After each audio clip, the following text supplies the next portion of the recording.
ప్రస్తుతానికైతే పర్వాలేదు. 1/1 పథకాలు అమలు చేస్తున్నారు. ప్రస్తుతానికి బాగానే ఉంది. ఎందుకంటే రాష్ట్రం ఆర్థికంగా వెనకబడింది. ఆర్థిక బడ్జెట్ లేదు కాబట్టి దాని బడ్జెట్‌ని పుంజుకున్న తర్వాత బడ్జెట్ వచ్చిన తర్వాత ఏంటి పథకాలు చిన్నగా 1/1 అన్న అయితే ఎలక్షన్ ముందు చంద్రబాబు నాయుడుకి తెలియదా ఇన్ని అప్పులు ఉన్నాయి, ఇన్ని హామీలు ఇస్తున్నాం నెరవేర్చగలమని?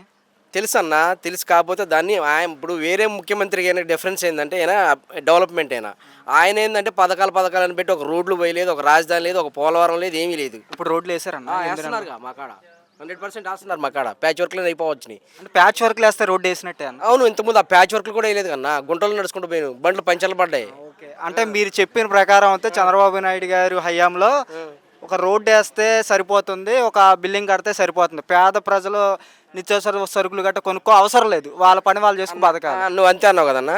నేను ఒకటి చెప్తా, ఊరికి 90 లక్షలు పెట్టి సచివాలయాలు కట్టిండు, ఏం ఉపయోగపడుతున్నాయా? కరెక్ట్గా అడిగారన్న. ఒకప్పుడు టీడీపీ గవర్నమెంట్ రానప్పుడు మీరు సర్టిఫికేట్ కోసం ఎక్కడికి వెళ్ళేవారు? ఎక్కడికి మీ సేవ కాడికి వెళ్ళేవాళ్ళు, డబ్బులు ఇచ్చేవారు? ఇచ్చేవాళ్ళు. తర్వాత 5 ఏళ్ళలో సర్టిఫికేట్ కావాలని ఎక్కడికి వెళ్ళారు? సచివాలయంకి ఇచ్చేవాళ్ళు. మీరు వెళ్ళారా, ఎవరైనా వచ్చి ఇచ్చారు? మేము వెళ్ళాము. వాలంటీర్ ఇంటికి రాలేదు? వాలంటీర్ ఇంటి దగ్గర తీసుకున్నా మేము పోవాల్సి వచ్చింది కంపల్సరీగా. డబ్బులు సచివాలయంలో కూడా డబ్బులు పే చేయాలి. ఎన్ని రోజులకి వచ్చేది అప్పుడు? Time same 4 days 5 days 6 days అంతే. టైం పీరియడ్ ఉంటుంది, ఒక్కో సర్టిఫికేట్ ఒక పీరియడ్ ఉంటుంది అన్న. ఇప్పుడు ఇన్కమ్ అనుకో 37 days, క్యాష్ అనుకో 30 daysలో వచ్చింది. దేనికైనా పీరియడ్ ఉంటుంది. వ్యవస్థలను నాశనం చేసిండు కానీ వ్యవస్థలను బాగుపరచను. సరే, జగన్ చంద్రబాబు నాయుడు గారు కాదు అన్న 90 లక్షలు పెట్టి సచివాలయం కట్టిండు. మా ఊరు సచివాలయం ఉపయోగం లేదు, వేస్ట్. ఎందుకు? మీరు వ్యవస్థలు నాశనం చేశాడు. పంచాయతీ ఆఫీస్ ఉంది, దీన్ని వాడుకోవచ్చు అన్న. అదే అన్న, మీరు అంటున్నారు కదా వ్యవస్థలు ఇంతమంది వేసిండు, ఎందుకు వేస్ట్? అదే చెప్తున్నా. ఇప్పుడు ఉద్యోగస్తులు అంతమంది వేస్ట్ అంటున్నారుగా, మరి చంద్రబాబు నాయుడు గారు ఇంటికి ఒక ఉద్యోగం ఇస్తానన్నారు, మరి ఎందుకు? చదువుకున్న వాళ్ళకి ఎంప్లాయ్మెంట్ కల్పిస్తున్నాడు. ఏది డిఎస్సి కానీ Group 4 కానీ అట్లా. కానీ ఇంటికి ఒక ఉద్యోగం అంటే వాలంటీర్ ఉద్యోగం, ఆ ఉద్యోగం ఈ ఉద్యోగం వల్ల చదువుకున్న వాళ్ళకి డిఎస్సిలో కానీ Group 4లో కానీ Group 2లో కానీ పోలీస్ కానిస్టేబుల్ రిక్రూట్మెంట్ పెట్టి దాని ద్వారా జాబ్స్ ఇస్తున్నాడు. కానీ 5,000కి వాలంటీర్తో ఏం బతుకుతారన్న? కరెక్ట్గా చెప్పా అన్న. కాదు అదే కరెక్ట్గా చెప్పా అన్న, కరెక్ట్గా చెప్పు. అదే వాలంటీర్కి 10,000 ఇస్తా అని చెప్పి ఎలక్షన్ అప్పుడు హామీ ఇచ్చాడు. చేస్తాడు అన్న, 1/1 చేస్తాడన్న. జీవో రద్దు చేశారని నిర్ణయం వచ్చింది అంటే వాళ్ళ నోట్లో మట్టి కొట్టారా? రద్దేం చేయడన్నా అన్న, రద్దేం చేయడం. దాన్ని ఇప్పుడు ఉదాహరణకన్నా 1/1 అన్ని చక్కదిద్దుకుంటూ వస్తుండవు, ఒక్కొక్క దాన్ని గాడిలో పెట్టుకుంటూ వస్తుండవు. దాన్ని చేస్తాడు. ఓకే, కరెంటు బిల్లు పెంచండి. నేను బాధుడు జగన్మోహన్ రెడ్డి అన్నారుగా, ఈ రోజు కరెంటు బిల్లు పెరగలేదన్న. కరెంటు బిల్లు మనకి రాష్ట్ర ప్రభుత్వం కింద రాదు కదన్నది. మరి ఆ రోజు బాధుడే అని ఎందుకు చేశారు? అది కేంద్ర ప్రభుత్వం మీద ఒత్తిడి తెచ్చి బిల్లులు తగ్గిస్తారన్న. మరి ఇప్పుడు ఎందుకు చేయట్లేదు? చేస్తారు. ఇప్పుడు మన స్టీల్ ప్లాంట్ అన్నారు, ఎంతో కొంత నిధులు తెప్పించారు, పోలవరంకి రప్పించారు, రాజధానికి రప్పించారు, రాజధాని కన్స్ట్రక్షన్ స్టార్ట్ అయింది. ఇప్పుడు అన్ని చిన్న 1/1 అయింది, ఒకేసారి వచ్చింది కానీ మొత్తం వదిలేరు కదన్న. రాజధాని మొత్తం స్టార్ట్ అయిందన్న? ఇప్పుడే స్టార్ట్ అయింది. ఇప్పుడేనా? ఇప్పుడు స్టార్ట్ అవుతుంది. వర్క్ టెండర్లు అన్నీ పిలిచారు, అంతా బాగానే ఉంది. అన్నీ బాగానే ఉన్నాయి అన్న. ఇప్పుడే ఒక్క సంవత్సరం తర్వాత మీరు అడగండి, అప్పుడు మీరే చెప్తారు బాగుందని గవర్నమెంట్. కానీ మీ టీడీపీ కార్యకర్తలే మొన్న మైక్ పెడితే ఇప్పుడు ఏం వద్దులే అన్న, 2 ఏళ్ళ తర్వాత మాట్లాడదాం అంట.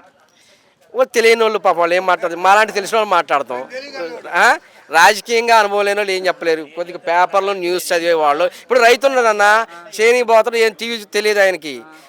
ఏంటంటే అన్ని చూస్తుంటాం కదా, అప్డేట్. అంటే ఇప్పుడు రైతులు గిట్టుబాటు ధర గట్ట ఉందన్న? అన్న గిట్టుబాటు ధర ఇది వాణిజ్య పంట అన్న. మిర్చికి వాణిజ్య పంట గిట్టుబాటు ధర రాష్ట్రాలు ఇయ్యో, కేంద్రం కూడా ఇదో. అది అంటే ఆ రోజు జగన్మోహన్ రెడ్డి పెచ్చోడ ఇచ్చాడన్న. ఆయన ఇలేదన్న వాణిజ్య పంటకి, ఎక్స్పోర్ట్లు వచ్చి రేట్ వచ్చినాయి. బాబా జగన్మోహన్ రెడ్డి అందించాడు. 22 ఏళ్ళు అమ్మింది మిర్చి. పైన ఎక్స్పోర్ట్ తీసుకొని వీళ్ళు ఎక్స్పోర్ట్ తీసుకోవట్లేదు. ఆ మిర్చి ధర పూర్తిగా పడిపోయింది, రైతులు గగ్గోలకి ఎత్తున్నారు. అర్థమైందా? ఇవాళ అయితే 12 ఏళ్ళు 11 ఏళ్ళు అమ్ముతుంది మిర్చి. రైతులు మందు పుట్టు పట్టుకోవాలా? రిపోర్ట్ అన్న, చంద్రబాబు ఇచ్చేది కాదు, జగన్మోహన్ రెడ్డి ఇచ్చేది కాదు ఎక్స్పోర్ట్. అప్పుడు చైనా అనుకో, చైనా కంట్రీలు వాంటెడ్ కావాలంటే వాళ్ళు తీసుకుంటారు. బంగ్లాదేశ్ వాంట్ అనుకో, వాళ్ళు కావాలంటే వాళ్ళు తీసుకుంటారు. ఇప్పుడు వాళ్ళకి వాంట్ అవసరం లేదు. నిన్న మొన్ననే ఎక్స్పోర్ట్ అడిగింది చైనా, అది 13,000 అడుగుతుంది కాబట్టి ఆ రేటు ప్రకారం ఎక్స్పోర్ట్ అడిగింది చైనా. అంతేగాని ఈ జగన్ ఇచ్చిండు, చంద్రబాబు ఇచ్చిండు ఎక్స్పోర్ట్లు వాళ్ళు ఇయ్యరు. కేంద్ర ప్రభుత్వం కూడా వాళ్ళ ఆ దేశాలు మాకు ఎక్స్పోర్ట్ కావాలంటే వీళ్ళు పర్మిషన్ ఇస్తారు, అంతవరకే. కానీ కేంద్రం అంటున్నారుగా, ఆ రోజు జగన్మోహన్ రెడ్డి కేంద్ర ప్రభుత్వంలో లేడు. లేడు. ఈ రోజు కేంద్ర ప్రభుత్వం కూడా మీ ప్రభుత్వంలో భాగమే ఉంది. బాగా అన్నా. అన్నది కరెక్టే. రాష్ట్ర ప్రభుత్వాలు దేశం మీద ఒత్తిడి చేయాల్సిన అవసరం ఉందా లేదా? చేస్తున్నాయి. ఎప్పుడు మనిషి మిర్చి అయిపోయా, కాటన్ అయిపోయా, ఇంకేమో ఇంకా చేసేది ఎప్పుడు? జూన్ జూలైలో ఇదంతా గవర్నమెంట్ దగ్గర పోయిన తర్వాత ఎక్స్పోర్ట్ ఇస్తే అప్పుడు 10,000 అమ్మిద్ది, మిరపకాయలు 20,000 అమ్ముతుంది. అంటే రైతుల దగ్గర ఉండగా రైతు రూపాయి తినకూడదు, రైతుకు అవకాశం లేదు. మీరు నన్ను మాట్లాడతారా? మాట్లాడు. మీకు ఇంట్లో బియ్యం లేవు, ఇంట్లో మీకు బియ్యం లేవు, అవును, కావాలంటే అని అడుగుతారు మీరు. ఇప్పుడు చైనాకు ఫుల్ మిర్చి ఉంది, వాళ్ళకి అవసరం లేదు.